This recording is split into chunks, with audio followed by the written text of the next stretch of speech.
can, actually. And, the fact that a few of all you guys and some who aren't here actually do get messages and do hear and do take notes. And in that sense, you're scribes just as Helen was a scribe. And in this section, starting on page 59, Jesus talks about the role of scribes. Now, he doesn't say Helen. He uses the term scribe. So I know he's not just talking to Helen, but he is talking to those who hear him directly and have the ability to take down the messages they receive. Now, when I receive messages, I get visions, I get told stuff, but I don't get pages of notes. To me, that's what a scribe and how a scribe operates. They have the ability to sit there and hear the voice and write down what's given. So in that sense, that's what I understand by scribing. I have the ability to get the guidance and to hear the voice, but I'm not necessarily a scribe. So when I was reading along and I got to this section, knowing how many of you all actually do get, direct guidance and direct material that can be scribed, I thought it was important for all you all to hear exactly what that means and, the nature of your functions, because it's in the fulfillment of our functions that we bring to a close the necessity of space and time. And that's important to me. So I'll start. And it's page 59, the top. It says Helen's notes. He says, note, scribes have a particular role in the plan of atonement because they have the ability to experience revelations themselves and also to put it into word and also to put into words enough of the experience to serve as a basis for miracles. That's important. This is why you experience, now it gets personal. This is directly to Helen. But he's not just saying this merely to Helen. He's given Helen an example of what he means. And I'm sure many of you who scribe will have similar, understandings. He says, this is why you experience that revelation about I will to do, very personally, but also wrote, what you wrote can be useful to miracle workers other than yourself. We said before that prayer is the medium of miracles. The miracle prayer is what you wrote. If you will tell me what to do, I will do it. This prayer is the door that leads out of the desert forever. And that's important. That's important because the desert is where we experience separation and where we experience isolation and loneliness. And I understand from the nature of the ability for me to hear and get guidance that when you get that guidance, it ends the isolation and separation in a way that is different from just talking to people, but in a way in which you understand the nature of minds being joined and communication being instantaneous, spontaneous, and having nothing to do with bodies. Now, that's very important. And it's very important when you look at the entirety of the message, when you go to the fact that there is no death. Because if we could communicate without our bodies, if we could communicate without words, if we can be in communication with those who are no longer here, then we're experiencing life in a way that has nothing to do with the body. And the idea that there is no death begins to make sense. And then when we learn that death is a decision, we can go to the idea that we can make the decision to cooperate with the spirit when we no longer have a function here in space and time, because of the fact that in space and time we fulfilled that function, and now we can make the decision on our own not to die, but to transition into a new light, into a new way of being, in a sense. And I think that's important. At some point in time, I want to do a workshop on that, because there are people who I know. One was an author who I published her books, and Vicky's friend Claire. Now, when these people passed on, they began and continued to communicate with people here and are telling them that life is not different. You just don't have the body, and there's no words being spoken, but the communication is available. And one of the things that Jesus is always saying is that communication is what life is. Communication is what life is. Non-communication is what death is, because it's isolation, loneliness, and loss of vitality, in that when we share life, the life is increased in us. It is amplified and, in a sense, multiplied. It's amplified and multiplied, and it becomes a different experience than us just living alone and trying to communicate with our bodies and with words and being mistaken. If we can be mistaken in that sense, then there's not communication here. And that's one of the things he says. There's no communication here, because communication is of the mind. And if communication is really of the mind, then there's no one who we cannot communicate with, no matter what the state they seem to live in, whether they have bodies or not. And that makes sense in terms of how the Course got here and what it's here helping us to learn. So these things are some of the things that have been important to me lately. And again, it's newly important to me. And I didn't have these thoughts until I began to hear you guys, until I began to, read some of the stuff that you guys have sent to Vicky. And also to understand the nature of people transitioning and still communicating. And certainly the ability to hear Jesus is included in that. Even though, we tend to put Jesus in this higher echelon of what life is, or higher echelon of, value of his soul. And that's all not true. We're all the same in the sense of being souls. We may be at different levels of our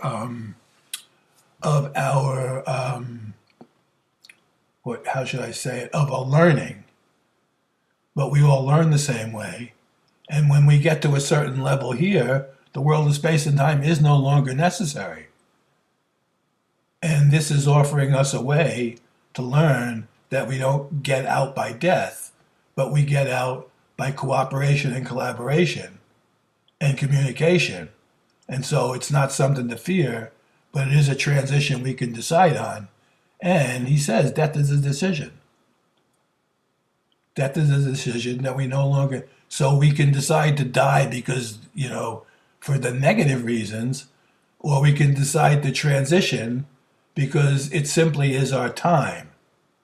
And when we reach that time, we can make that decision with the Holy Spirit, not for the purpose of escaping the world, but for the purpose of evolving beyond the need for it, evolving beyond the need for bodies, evolving beyond the need for identities that seem to be separate, and the things that we think we need, like food, drink, to maintain it. So, and those are important because those are the kind of things we have to learn so that there's nothing to fear. It doesn't mean that we shouldn't drink and we shouldn't eat. It just means that while we're in these bodies, there are things that we do. And I think he gets to that in either the section before or in this section as well. Prayer is the door that leads out of the desert forever. This is not a complete statement because it does not exclude the negative. Now, this is important because he always wants us to hear it the right way. And because of the dualistic nature of our minds in space and time, we have to hear both ends, both sides, in order for it to actually fully occupy our mind. And this is a good example. This is not a complete statement because it does not exclude the negative. We have already told you to add and not do what you would have me not do. So he says, if you would tell me what to do, I will do it. And he says, that's not enough. Add this, and I will not do, and not to do what you would have me, would not have me do. So if you will tell me what to do, I will do it. And I will not, and not to do what you would have me not do. So that gets very clear. It leaves nothing to our imagination, but completely to our choice to follow the guidance and be unmistaken about what the guidance is and the purpose that it's for. This is not a complete statement because it does not exclude the negative. We have already told you to add and not to do what you would not have me do in connection with miracles.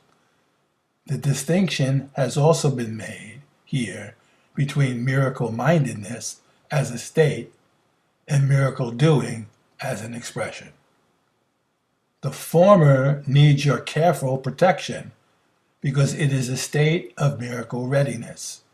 This is what the Bible means in the many references to hold yourself ready. Now that's very cool because a lot of times he says those and we make up what he thinks it means. But what he's really saying is hold yourself ready to be in, hold yourself ready, be in miracle readiness by being miracle-minded. And that happens by asking, what should I do and what should I not do?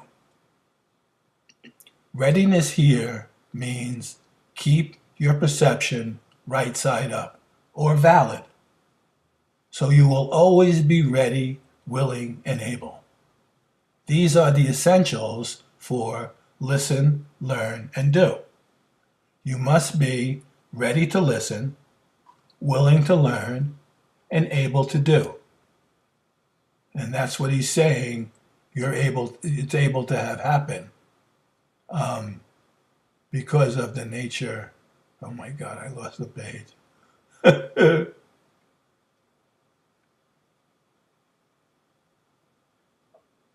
Oh my God.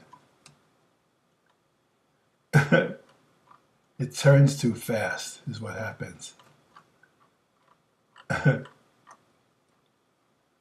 Okay. You must be ready to listen, willing to learn, and able to do.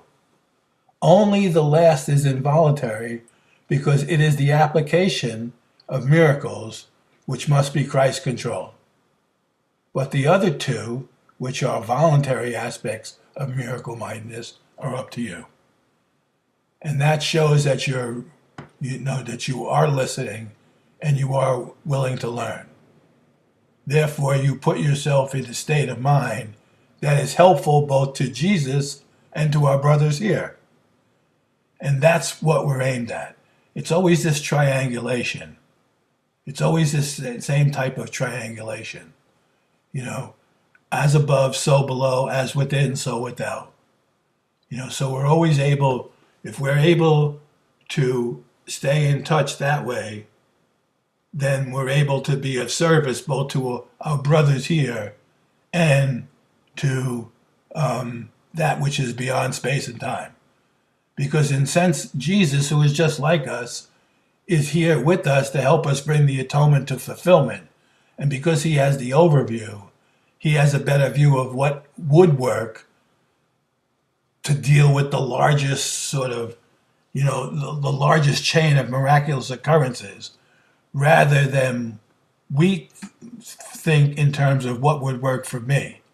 Jesus thinks in what would work in terms of the entire sonship in order to shorten the need for time in its entirety. And that's what the miracle is all about. Shortening the need for time so as to bring the atonement to fruition in the quickest way possible, allowing everything that's meant to occur, and what's not meant to occur to not occur. To channelize does have a narrowing down connotation, though not in the sense of lack. The underlying state of mind, or grace, is a total commitment. Only the doing aspect involves the channel at all. This is because doing is always specific. As Jack said, a reliable instrument must measure something. And so he's given us a way to measure the reliability of what it is we're here to do by utilizing him above for the purpose of our brothers and ourselves here in space and time. But a channel, let me move this, but a channel is also valid. It must learn to do only what it is supposed to do. So now he's talking about a channel in general. We established, not merely just a channel of, of the divine, but we build channels for specific purposes, like the pipeline. We built the pipeline in a sense as a type of channel. It's a means of transferring oil from one spot to another. A channel is also valid. It must learn to do only what it's supposed to do. And that's what he's talking about. If you're a channel and you have a function, then you must learn to do only what you need to do so we don't waste time on doing what's not needed, both for ourselves and for our brothers. So he says, change the prayer to read, if you will tell me what to do, only that will I do.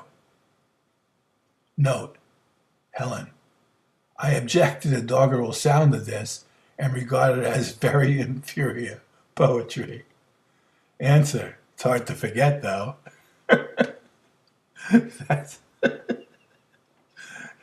Now, see, I like the idea that we hear Helen's objections. Like we hear Helen saying, Jesus, I don't really like this. And him making jokes about what she likes and doesn't like and giving us a reason for the way it is. It's like, yeah, this is just a friend of ours who we could talk to. He talks to us and we can talk any way we want. We can say anything we want to him. And he's not going to cut us off. He's just going to help us understand what the hell he's trying to say for the reason that he's trying to say it. And it's always helpful. The revelation is literally unspeakable because it is an experience of unspeakable love. The word awe should be reserved only for revelations to which it is perfectly and correctly applicable. It is not appropriately applied to miracles because the state of true awe is worshipful. It implies that one of a lesser order stands before the greater one. This is the case only when a soul stands before his creator. Souls are perfect creations and should be struck with awe in the presence of the creator of perfection. Now, that's him, in a way, addressing what churches have made into him. And the fact that we should be in awe of Jesus. And what he's saying is, awe is not a state that equals should be in of each other. Awe is a state and an experience that should only be considered awesome in regards to seeing and communicating with what's beyond, our own equality, with God. This is the case when a soul stands before his creator.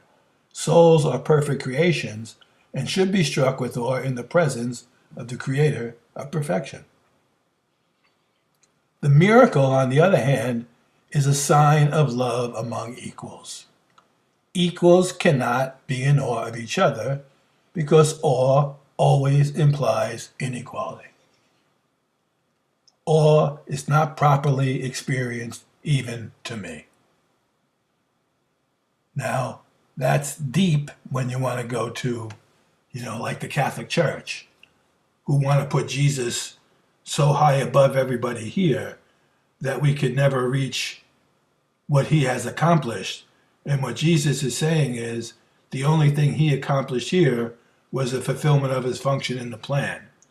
And the only thing we need to accomplish here is the fulfillment of our function in the plan. And if as a man he could do that, then as men and women here, we can do that as well. Because he's not special in any regard. He's just like us in every regard. An elder brother is entitled to respect for his greater experience and a reasonable amount of obedience for his greater wisdom. Notice he doesn't say total obedience, a reasonable amount of obedience for his greater wisdom. He is also entitled to love because he is a brother, and also to devotion, if he is devoted. It is only my own devotion that entitles me to yours. But you will notice that I have knelt at your altar as readily as I would even ever have you kneel at mine. Now, this is some incredible statements that completely changes the nature of Jesus Christ as he's been taught to us in the past by religions. And that's what Jesus is trying to break down. He's trying to break down the false understanding to allow us to truly understand ourselves as well as him as one and the same. There is nothing about me that you cannot attain. I have nothing that does not come from God. The main difference between us as yet is that I have nothing else. Now, what he's saying there is I have nothing that does not come from God. You too. We're the same way. But the difference is he has nothing else. He has no longer a body. He no longer needs food. He's no longer in the state of need. He's no longer in the state of lack. This leaves me in a state of true holiness, which is only a potential in you. No man cometh before the Father but by me, is among the most misunderstood statements in the Bible. It does not mean that I am in any way separate or different from you, except in time. Now we know that time does not exist. Actually, the statement is much more meaningful if it is considered on a vertical rather than a horizontal axis. Regarded along the vertical, man stands below me, and I stand below God. In the process of rising up, I am higher. This is because without me, the distance between God and man is too great for man to encompass. I bridge the distance as an elder brother to man on one hand, and as a son of God on the other. My devotion to my brothers has placed me in charge of the sonship, where I can render completely only to the extent that I can share it. Now, this stuff just blows me away because he keeps on getting back to the equality of ourselves in nature as God created us and our ability to be exactly like he is, even though we may not look and do exactly what he did. So we don't have to, in a sense, do what Jesus did, but we can be Christ-like in the same way that he was Christ-like by learning what that means for us individually through him and allowing us to do what we need to do, not what he did, thinking that by the replication or the duplication of what he did, we've learned something. Because that's not the purpose. The purpose isn't to replicate what he did. The purpose is to learn who we are through his understanding of who he is and who we are. And, the whole thing, he says, protect what you value by the act of giving it away. And that's what he's saying here. I have to share this to keep it. And you'll have to share it to keep it as well. You'll have to give this away and allow your brother to be just like you and learn what you've learned in order for you to protect what you value in the learning of it from me. And that's where the chain, that's where the chain of connection, the chain of brotherhood, or the interlock, or the atonement as being an interlocking chain of miracles, let's say.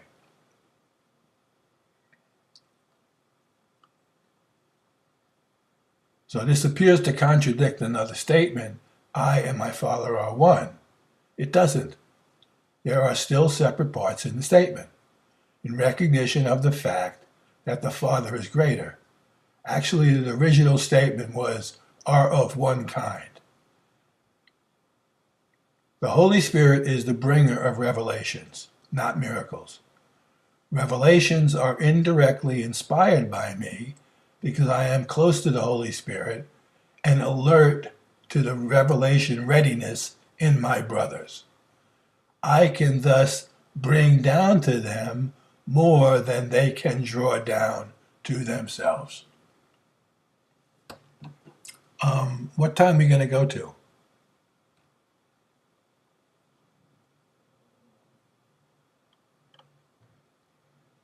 Anybody have any idea? Should I read through? What's that? Whenever you feel complete. Let me see.